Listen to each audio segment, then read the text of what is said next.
എന്താ പേരെന്താ? സഞ്ജു. സഞ്ജുന്റെ സ്ഥലം എവിടെ? വിഴിഞ്ഞം. അച്ഛനും അമ്മയും എന്ത് ചെയ്യുന്നു? അച്ഛൻ ഡൽഹി പോലീസ്, അമ്മ ഹൗസ് വൈഫ്. വിഴിഞ്ഞത്ത് എവിടെയാ താമസിക്കുന്നത്? ഇത് കടൈക്കുളം. വീട്ടുപേരെന്താ? സഞ്ജു. സഞ്ജു. ആ.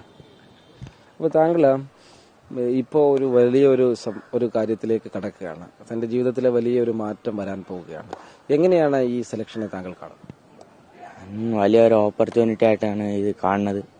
പിന്നെ ഞാൻ അവിടെ ഇത്രയും ചെറിയ വയസ്സിൽ വലിയ പ്ലെയേഴ്സുമായിട്ട് ഇന്ററാക്ട് ചെയ്യാനുള്ള ഓപ്പർച്യൂണിറ്റി കിട്ടും. പിന്നെ അവരുമായിട്ട് കളിക്കാനുള്ള ഒരുപാട് അത് കിട്ടും. അത് ഞാൻ യൂസ് ചെയ്യാൻ നോക്കും, നല്ലതായിട്ട് യൂസ് ചെയ്യാൻ നോക്കും. താങ്കളുടെ ലക്ഷ്യം എന്താ? പക്ഷെ ഏറ്റവും നല്ലതായിട്ട് കളിക്കുക. ഈ പറയുന്ന നൈറ്റ് റൈഡേഴ്സിലൊക്കെ പങ്കെടുക്കാൻ പോകുമ്പോഴത്തേക്ക് അവിടുത്തെ പ്ലേയേഴ്സിന് ഒപ്പം നിൽക്കാനായിട്ട് അതിന് ഭാഷയും കാര്യങ്ങളൊക്കെ അറിയണമല്ലോ. എങ്ങനെയാ അതൊക്കെ പരിപാടിക്കും? ഭാഷ എനിക്ക് ഹിന്ദി അറിയാം, പിന്നെ ഇംഗ്ലീഷ് അറിയാം. അപ്പോൾ അത് ചെയ്തോളൂ. എങ്ങനെയാ താങ്കളുടെ പ്രാക്ടീസ് രീതി? പ്രാക്ടീസ് ബിജോർ സാറ് ചെയ്യിപ്പിക്കുന്ന പോലെ ചെയ്യും. സാറ് നല്ല